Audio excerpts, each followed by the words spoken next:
कसरी म्याथमेटिक्स च्यानलमा तपाईहरुलाई पुनः स्वागत छ। आज रोम्बसको क्षेत्रफल कसरी निकाल्ने भन्ने कुरा हामी सिक्न गइरहेका छौँ। रोम्बस भनेको के हो त्यो कुरा बुझ्नु पर्यो। यसभन्दा पहिला हामीले आयतकार अथवा रेक्ट्याङ्गुलर वस्तुको सतहको क्षेत्रफल कसरी निकाल्ने, वर्गाकार अथवा स्क्वायर वस्तुको सतहको क्षेत्रफल कसरी निकाल्ने भन्ने कुरा सिक्यौँ भने आज रोम्बस अर्थात् नेपालीमा समलम्ब चतुर्भुज भन्दछ यसलाई, यसको क्षेत्रफल कसरी निकाल्ने भन्ने कुरा हामी सिक्न गइरहेका छौँ। आयतकार वस्तुहरूको सतहको क्षेत्रफल निकाल्दाखेरि जहिले पनि हामीले के गर्थ्यौँ भन्दाखेरि एउटै बिन्दु अर्थात् एउटै पोइन्टमा जोडिएको दुईवटा भुजाहरूको नापलाई मल्टिप्लाई अर्थात् गुणन गरेर त्यसका चारवटा भुजाले घेरिएको क्षेत्रको क्षेत्रफल निकाल्थ्यौँ। भन्नुको मतलब आयतकारमा चारवटा कोणहरू एङ्गलहरू बराबर हुनुपर्छ र दुईवटा साइडहरूलाई मल्टिप्लाई गरेर त्यसको क्षेत्रफल निकालिन्छ। रोम्बसमा कसरी निकाल्ने? मैले के भनेको छु भने चारवटा एङ्गल बराबर हुनुपर्छ, 90 डिग्री अर्थात् एक समकोण, प्रत्येक कोण चाहिँ एक समकोण हुनुपर्छ। तर रोम्बसमा चारवटा कोणहरू बराबर हुँदैन, 90 डिग्री हुँदैन। यसको चारैवटा साइडहरू चाहिँ बराबर हुन्छ। AB equal to BC equal to CD equal to DA चाहिँ हुन्छ, तर चारवटा एङ्गल बराबर हुँदैन। यसको अपोजिट एङ्गलहरू मात्रै बराबर हुन्छ। यो 60 छ भने यो 60 हुन्छ, यो 120 छ भने यो पनि 120 हुन्छ, यो 50 छ भने यो पनि 50 हुन्छ। अपोजिट एङ्गलहरू इक्वल हुन्छ तर चारैवटा एङ्गल इक्वल हुँदैन। यदि यो चारैवटा एङ्गल इक्वल भइदियो भने त यो वर्गाकार भइहाल्छ। यो चारैवटा साइडहरू चाहिँ बराबर हुन्छ तर एङ्गल बराबर हुँदैन, त्यही कारणले यसलाई रोम्बस भनिएको हो। चारवटा साइड पनि बराबर, चारवटा एङ्गल पनि बराबर भयो भने यो स्क्वायर भइहाल्यो नि। त्यही चारवटा एङ्गल बराबर नहुने तर अपोजिट साइडहरू इक्वल हुने भएकोले यसलाई हामीले रोम्बस भनेको। र मैले यहाँ रोम्बसको अर्को एउटा ठुलो पेपरमा देखाएको छु। एउटा पेपरलाई मैले काटेँ, चारैवटा साइडहरू बराबर हुने गरी काटेको छु र त्यसलाई नाप्दाखेरि 22 सेन्टिमिटर 22 सेन्टिमिटर 22 सेन्टिमिटर 22 सेन्टिमिटर अर्थात् 22 सेन्टिमिटर आएको छ। यो नाप्दाखेरि चारवटा भुजा बराबर आयो 22 सेन्टिमिटर। त्यसैले रोम्बसको चारवटा साइडहरू बराबर हुन्छ तर चारवटा कोणहरू एङ्गलहरू बराबर हुँदैन, सिर्फ अपोजिट एङ्गलहरू बराबर हुन्छ, यो र यो बराबर हुन्छ। त्यसैले मैले यहाँ यक्स लेटर प्रयोग गरेको छु भने यहाँ पनि यक्स लेटर प्रयोग गरेको छु, किन त यो र यो बराबर हो भन्ने कुरा देखाउनलाई हो। र चिन्ह पनि एउटै धर्कोले मात्रै देखाएको छ यहाँ। त्यसैले यहाँ वाइ छ भने यहाँ पनि वाइ हो। यसले के देखाएको भने कोणको नाप जति आउँछ यहाँ पनि त्यति नै आउँछ भन्न खोजेको। र यहाँ मैले सिङ्गल एरो दिएको छु। सिङ्गल एरो दिएपछि के बुझ्नुपर्छ भन्दा यो र यो प्यारलल छ, यो र यो प्यारलल हुँदैन, यो अपोजिट साइड प्यारलल। सिङ्गल एरोले यहाँ सिङ्गल छ भने यहाँ पनि सिङ्गल छ, त्यसैले यहाँ डबल छ यहाँ पनि डबल छ, यो दुईटा प्यारलल छ भने देखाउन खोजेको।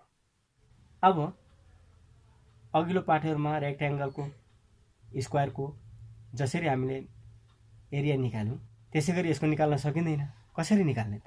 निकाल्नलाई दुईवटा साइडहरू परपेन्डिकुलर हुनुपर्छ, तर यहाँ छैन। जसरी हामीले स्क्वायरको निकालेका थियौँ, रेक्ट्याङ्गलको निकालेका थियौँ, तिनीहरूको दुईवटा साइडहरू एकअर्कामा परपेन्डिकुलर हुन्छ अनि त्यो दुईवटा साइडको नापलाई मल्टिप्लाई गरेर त्यसको सतहको क्षेत्रफल निकालिन्थ्यो। तर यसमा त छैन परपेन्डिकुलर, यसको डायगोनल्स चाहिँ फेरि परपेन्डिकुलर हुन्छ। रोम्बसको डायगोनल्सहरू एकअर्कामा परपेन्डिकुलर हुन्छ। यो 90 डिग्री हुन्छ, यो एक समकोण हुन्छ, एक समकोण एक समकोण एक समकोण एक समकोण, यो एकअर्कामा चाहिँ परपेन्डिकुलर अवस्थामा काटिन्छ, इन्टरसेक्सन हुन्छ। अब यसलाई मैले दुई भागमा देखाएको छु रोम्बसलाई, एउटा चाहिँ डायगोनल्स कन्डिसनमा, एउटा चाहिँ हाइट एन्ड बेस कन्डिसनमा। डायगोनल्स कन्डिसन भन्नाले डायगोनल्सहरूको नाप दिएको छ भने त्यो दुईवटा डायगोनल्सको नापलाई मल्टिप्लाई गर्दाखेरि त्यसबाट आउने सङ्ख्या चाहिँ अर्थात् एरिया ठ्याक्कै यो रोम्बसको 4वटा साइडले घेरिएको भन्दा ठ्याक्कै डबल भएर आउँछ। रोम्बसको क्षेत्रफल कसरी निकालिन्छ भन्दा 2वटा डायगोनल्सको एउटा डायगोनल्स कन्डिसन भनेर मैले यहाँ दिएको छु, त्यसै कारणले 2वटा डायगोनल्सको नाप दिएको छ भने त्यो 2वटा डायगोनल्सको नापलाई मल्टिप्लाई गर्दाखेरि यो 4वटा साइड भित्रको जति क्षेत्र छ त्योभन्दा ठ्याक्कै डबल भएर आउँछ त्यसको क्षेत्रफल। त्यसैले 2वटा डायगोनल्सको नापहरूलाई मल्टिप्लाई गरेर जति सङ्ख्या आउँछ त्यसलाई ठ्याक्कै 2 ले डिभाइड गर्यो भने यसको 4वटा साइडले घेरिएको क्षेत्रफल आउँछ। र अर्को चाहिँ कन्डिसन के छ भनेदेखि एउटा कुनै साइडको नाप एउटा साइडको नाप जति आउँछ अरू साइडको पनि त्यति नै हुन्छ। तर एउटा साइडको नाप थाहा भएपछि 4वटा साइडको नाप थाहा हुन्छ रोम्बसको, किनकि सबै साइड बराबर हुन्छ। कुनै पनि साइडमा एउटा परपेन्डिकुलर छ भने त्यो परपेन्डिकुलर जुन साइडसँग परपेन्डिकुलर अवस्थामा छ अथवा लम्ब छ ती दुईटालाई मल्टिप्लाई गर्दाखेरि त्यसको 4वटा साइडले घेरेको क्षेत्रको क्षेत्रफल आउँछ। यसमा चाहिँ 2 ले डिभाइड गर्नु पर्दैन, त्यसैको ठ्याक्कै 4वटा साइडले घेरिएको क्षेत्रको क्षेत्रफल आउँछ। डायगोनल्समा र यसमा फरक छ। डायगोनल्समा चाहिँ 2वटा डायगोनल्सको नापलाई मल्टिप्लाई गरिसकेपछि त्यसलाई 2 ले डिभाइड गरेपछि मात्रै त्यो 4वटा साइडले घेरिएको क्षेत्रको क्षेत्रफल आउँछ। तर यहाँ एउटा कुनै साइडमा यसको कुनै साइड अथवा कुनै भुजामा त्यसको अपोजिट साइडबाट एउटा कुनै हाइट दिएको छ भने अथवा परपेन्डिकुलर अवस्थामा त्यो हाइट छ भनेदेखि र त्यो हाइट र त्यो बेसको नापलाई मल्टिप्लाई गरेपछि त्यसको 4वटा साइडले घेरिएको क्षेत्रको क्षेत्रफल आउँछ। यसमा 2 ले डिभाइड गर्नु पर्दैन। अब हाइट भनेको के हो भन्ने कुरा पहिला बुझ्नु पर्यो। हाइट भनेको जहिले पनि कुनै रेखा होस् अथवा कुनै पोल होस् या वाल होस् त्यसको आधार के, जस्तै वालको आधार के हो, जमिन हो, ग्राउन्ड हो। त्यो जहिले पनि जमिनसँग 90 डिग्री अवस्थामा हुन्छ अथवा त्यो पोल चाहिँ जमिनसँग परपेन्डिकुलर अवस्थामा हुन्छ। त्यस्तो अवस्थामा त्यसलाई हाइट मान्न सकिन्छ। त्यो वालकै जुन लम्बाइ छ जमिनदेखि त्यसको माथिसम्म जति नाप छ त्यो हाइट हो। त्यो कुरा बुझ्नु जरुरी छ। सिँढीको जुन नाप छ, लम्बाइ छ, त्यो सिँढीको लम्बाइ मात्रै हो, त्यो हाइट होइन। हाइट हुनलाई त्यो भर्टिकल अवस्थामा हुनुपर्छ। त्यसले चाहिँ त्यो जेमा अडेको छ त्योसँग चाहिँ त्यसले 90 डिग्रीको कोण बनाएको हुनुपर्छ, अर्थात् समकोण बनाएको हुनुपर्छ, अनि मात्रै त्यसलाई हाइट मान्न सकिन्छ। त्यसलाई हाइट भनिन्छ। जेमा होस् त्यो परपेन्डिकुलर अवस्थामा पनि त्यसलाई हाइट भन्नुपर्ने हुन्छ। जस्तै यहाँ मैले यहाँ राइट एङ्गलको चिन्ह दिएको छु, यो हाइट हो। यो हाइट के को हो त भन्दा यो समलम्ब चतुर्भुजको हाइट कति छ भन्ने कुरा एच लेखेर देखाएको छु। तर यो नाप चाहिँ बीसी एडी हाइट होइन। यो भुजाको नाप चाहिँ हो, बीसी भुजाको नाप चाहिँ हो। यहाँ जति अङ्क आउँछ हामीले नाप्दाखेरि त्यो बीसीको नाप हुनसक्छ, तर यो समलम्ब चतुर्भुजको हाइट होइन। हाइट हुनलाई के हुनुपर्छ, यो बेससँग यो एउटा भुजासँग यो यसरी परपेन्डिकुलर अवस्थामा छ भने यो यसको हाइट हुन्छ। अर्थात् यो एबी इएसँग परपेन्डिकुलर अवस्थामा छ, यो हाइट मान्न सकिन्छ। यसलाई एबीलाई हाइट मान्न सकिन्छ यदि यसलाई यसो ठाडो राख्यो भने। अहिले यो तेर्सो परेको अवस्थामा छ, यसलाई हामीले बेस मानेको छौँ। यसलाई हाइट पनि मान्न सकिन्छ, यसलाई यस्तो ठाडो पारेर पनि हामीले देखाउन सक्छौँ। तर हाइट हुनलाई के गर्नु पर्यो, परपेन्डिकुलर हुनुपर्छ, अनि मात्रै त्यसलाई हाइट भन्नुपर्छ। यो बीसी हाइट होइन, एडी हाइट होइन। एडीको लम्बाइ हुनसक्छ, बीसीको लम्बाइ हुनसक्छ, तर हाइट हुँदैन। हाइट भनेको यो इए हो।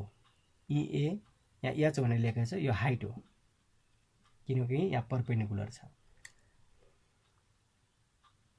अब यसमा यो बेसको नापलाई यो हाइटको नापले मल्टिप्लाई गर्यो भने यो 4वटा भुजाले साइडले घेरिएको क्षेत्रको क्षेत्रफल आउँछ। यसमा 2 ले डिभाइड गर्नु पर्दैन, तर यसमा चाहिँ पर्छ। दुईटा डायगोनल्सको नापहरूलाई हामीले मल्टिप्लाई गर्यो भने मैले पहिले पनि भनेको छु यसको ठ्याक्कै यो 4वटा भुजाले घेरिएको भन्दा ठ्याक्कै डबल क्षेत्रको क्षेत्रफल आउँछ। त्यसैले 2ले डिभाइड गऱ्यो भने यसको ठ्याक्कै 4वटा भुजाले घेरिएको क्षेत्रको क्षेत्रफल आउँछ।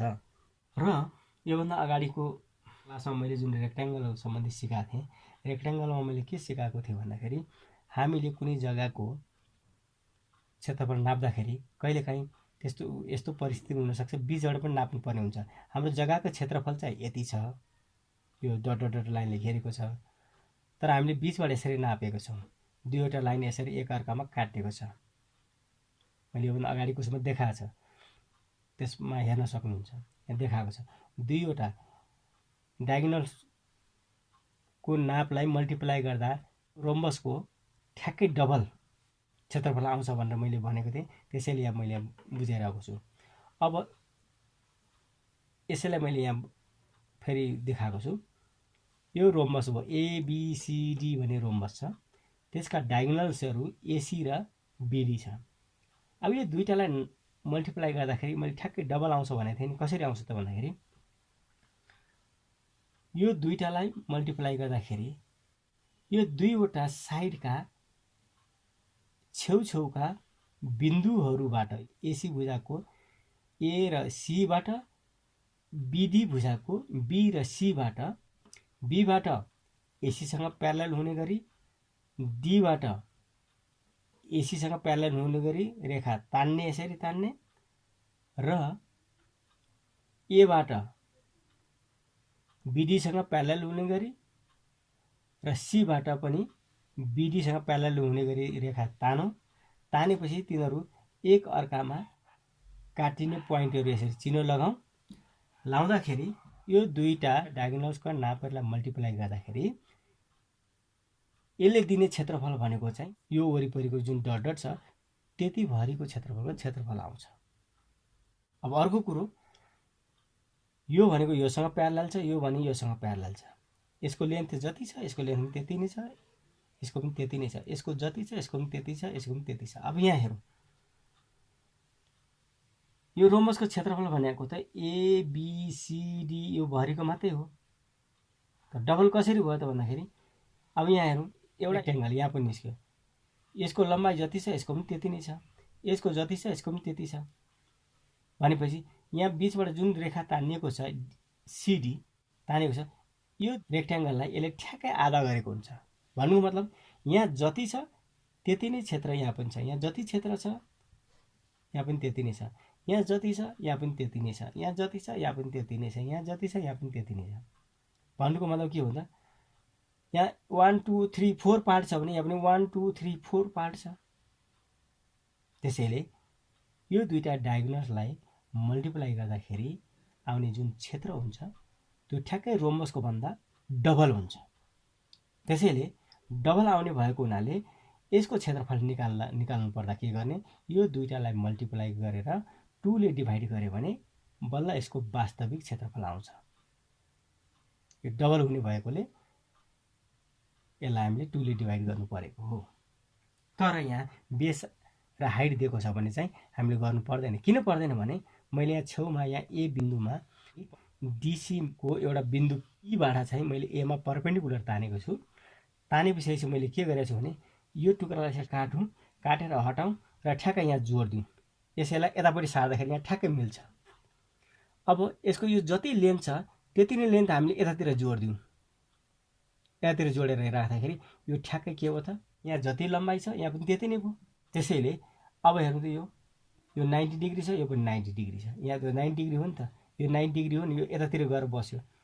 यहाँ यो 90 डिग्री छँदैछ, यसलाई छट्ट काटेर हामीले यतातिर जोड दिउँ, यो भागलाई जोड दिउँ, डीलाई यता जोड दिउँ। यो सी छँदैछ, यो डी मैले लेखेको कारण के हो, यो मुख चाहिँ यहाँ गएर जोडियो भन्न खोजेको।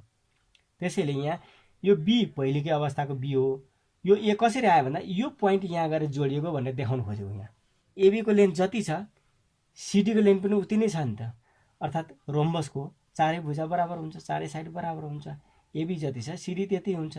त्यसैले सिडीमा डिई पार्टलाई टुक्र्याएर यतापट्टि साइडबाट जोड दिँदाखेरि अथवा राइट साइडबाट जोड्दाखेरि आखिर यसको पुरा नाप जति थियो टुक्राएर जोड्दाखेरि फेरि उति नै भयो। यो दुईटा एकअर्कामा परपेन्डिकुलर छ।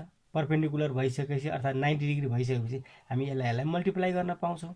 डाइरेक्ट मल्टिप्लाई गर्न पाइयो। मल्टिप्लाई गरिसकेपछि यो दुईटा भुजालाई अर्थात् एउटा बिन्दुमा जोडिएको दुईटा भुजालाई मल्टिप्लाई गरेपछि यसको क्षेत्रफल यसरी आउँछ, आयतकार रूपमा आउँछ। त्यसैले यसमा एउटा बेसलाई त्यसको हाइटले, त्यो रोम्बसको हाइटले मल्टिप्लाई गर्दाखेरि हामीले 2 ले डिभाइड गर्नु पर्दैन, ठ्याक्कै रेक्ट्याङ्गलकै फर्मुला जस्तो हुनसक्छ। तर यसमा बी भनेको बेस भयो र यल भनौँ, यलको ठाउँमा यच आउँछ, नाम मात्रै फरक हुने भयो। त्यसैले हामीले के गरेको छौँ भन्दाखेरि यो एउटा कुनै डायगोनललाई D1 मान्ने, दुईटा डायगोनल भएको हुनाले एउटालाई 1 एउटालाई 2 मान्ने। त्यसैले हामीले एउटालाई यल मान्दिउँ, D1 लाई यल मान्दिउँ, D2 लाई बी मान्दिउँ। चौडाइ, लम्बाइ र चौडाइ भने जस्तै लेन्थ र ब्रेथ। त्यसै गरी यहाँ पनि अर्को बेस लेखेको छ। बेस भनेको एबी बेस भयो, बी छ र हाइट एई, मैले यहाँ नाम दिएको छु एई अथवा इए। त्यसैले हाइट भनेको एई भनेको यच छ। त्यसैले यहाँ के भयो त बी इक्वल टु यस लेखेको छ। बी भनेको यो भयो, यस भनेको साइड हो। साइडको यहाँ किनभने मैले यहाँ यस यस यस भनेर लेखेको छु, त्यही कारणले मैले यस दिएको। यहाँ यस यस भनेर लेखेको सबै साइडलाई यस यस बराबर छ भनेर देखाऊ। यस यो साइडको नाप चाहिँ मैले यस यस भनेर लेखेको छु, त्यसैले यहाँ यस लेखेको हो। अब यो को फर्मुला कसरी निकाल्ने भन्ने कुरा यसपछि देखाउँछु म। अब यहाँ बेस एन्ड हाइट चाहिँ ठ्याक्कै रेक्ट्याङ्गलकै तरिकाले गर्ने हो। त्यसैले एरिया अफ रोम्बस यो कुन कन्डिसनमा भन्दा हाइट एन्ड बेस कन्डिसनमा है। एउटा कुनै रोम्बसको हाइट दिएको छ र त्यो बेस दिएको छ भने, हाइटको नाप दिएको छ र बेसको नाप दिएको छ भने चाहिँ यो फर्मुला युज गर्ने। एरिया अफ रोम्बस अथवा ब्र्याकेटभित्र A equal to base times height गर्ने। त्यसैले बेस भनेको एबी हो र हाइट भनेको अब इए हो, यहाँ दिएको छ। त्यसैले बेस बी लेखेको छु र हाइट यच लेखेको छु, यसरी मल्टिप्लाई गर्ने। र यसको परिधि अथवा पेरिमिटर अफ रोम्बस।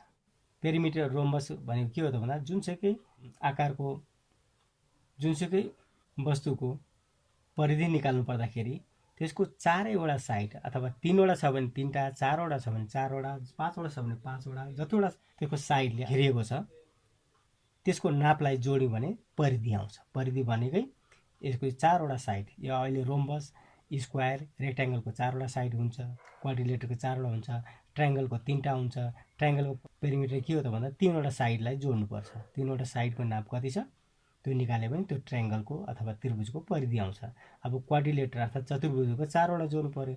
अब पेन्टागन 5वटा हुन्छ। त्यसै गरी जतिवटा साइडले घेरेको छ ती साइडको नापहरूलाई जोड्यो भने त्यसको परिधि आउँछ। त्यसैले मैले यहाँ यसको परिधिहरू जोडेको छु। परिधि भनेको के हो त AB BC CD DA, AB BC CD AD लेखेको छु। यहाँ यस यस यस त्यसको नापहरू चाहिँ मैले यस यस यस भनेर मानेको छु। त्यसैले 4 यस भयो। भनेको मतलब समलम्ब चतुर्भुजको परिधि निकाल्नु पर्यो भने 4 टाइम्स अब त्यसको नाप जति छ त्यो लेख्ने। मैले यस भनेको चाहिँ यसको साइडलाई रिप्रेजेन्ट गरेको, डिनोट गरेको, त्यति मात्रै हो। यहाँ जुनसुकै लेटर पनि प्रयोग गर्न सकिन्छ। यसमा हामीले बी लेख्यो भने 4b लेखिदिने, यल लेख्यो भने 4l लेखिदिने। यसको भ्यालु राखेर हामीले यसको परिधि निकाल्न सक्छौँ, रोम्बसको परिधि निकाल्न सक्छौँ। अब रोम्बसको दुईवटा डायगोनल्सको नापहरू दिएको छ भने त्यसको क्षेत्रफल कसरी निकाल्ने, हामीले बेस र हाइट दिएको छ भने कसरी निकाल्ने भन्ने कुरा यहाँ देख्यौँ, यहाँ हामीले सिक्यौँ। अब रोम्बसको दुईवटा डायगोनल्सको नाप दिएको छ भने त्यसको क्षेत्रफल कसरी निकाल्ने, त्यो रोम्बसको क्षेत्रफल कसरी निकाल्ने भन्ने कुरा हामीले सिक्न गइरहेको छौँ। अब यहाँ मैले लेखेको छु डायगोनल्स, डायगोनल एसी भनेको D1 भनेर मैले लेखेको छु। एसी डायगोनललाई 1 लेखेको छु, D1 लेखेको छु। अर्थात् त्यसलाई हामीले D1 लाई चाहिँ यल मानिदिएको छु, D1 लाई यल मानेको छु, लम्बाइ भनेर मानिदिएको। त्यो नलेखे पनि हुन्छ। मैले चाहिँ यो किन यल र बी लेखेँ भन्दा रेक्ट्याङ्गलसँग कम्पेयर गर्न खोजेको, त्यति मात्रै हो। यो लेखे पनि हुन्छ, नलेखे पनि अर भनेर लेखेको छु। बुझ्न सक्नेले लेख्दा हुन्छ, बुझ्दा हुन्छ, नसक्नेले यो यल बी नलेखे पनि हुन्छ। त्यसैले अर्को डायगोनल बिडी भनेको डायगोनल 2 लेखेको छु। त्यसैले त्यसलाई मैले बी को रूपमा मानेको छु। अब यहाँ side AB equal to BC equal to CD equal to AD equal to s भनेको मैले एबी बिसी सिडी डिए भनौँ अथवा एडी भनौँ। यिनीहरू चारैवटाको नाप चाहिँ मैले यस भनेरमा यसले सङ्केत गरेको छु। यो चारैवटा बराबर छ। एउटा साइडको नाप जति आउँछ बाँकी तीनवटाको पनि त्यही हुन्छ, एउटै हुन्छ। त्यसैले यो यसलाई मैले साइड भनेर लेखेको छु क्या, साइडको नाम लेखेको यो।